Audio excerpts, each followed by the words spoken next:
එරුවන් සරණයි මාමා. මං උඩමළුවේ ඉන්නේ.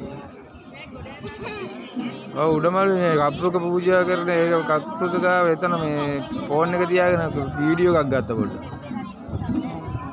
කොහෙද ඔයාලා ඉන්නේ? පාක් එකේ? පාක් එකට බස් එක ආවද? අර ඉස්සෙල්ලා තිබ්බ තැනද ඒ පාක් එකටද? මං දැන් යන්නද හදන්නේ මොකද කරන්න හදන්නේ?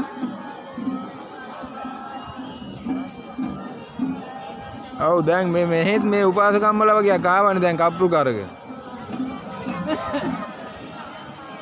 නෑ මෙහෙ මේකදී මේ ඉන්නවා දැන් මං එහෙම වුණොත් අරහෙන් රවුමින් ගිහලා එක්කන් එන්නම් මං එන්නම්.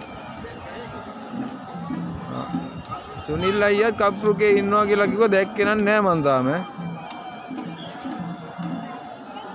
කාවද යාව හම්බෙන්න කතා කරන්න බැරි වෙයි තමයි රෑ වෙනවා කතා කරනවා 10වත් වෙයි මට පේන්නේ. ඔව්. ඒ අයියේ.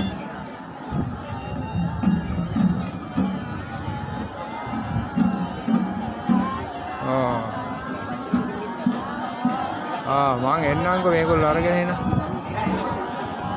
හරි. ඔය බස් එක මේ තියෙන්නේ ඔහම ඉන්නකෝ අපි එන්නටක් ගන්න.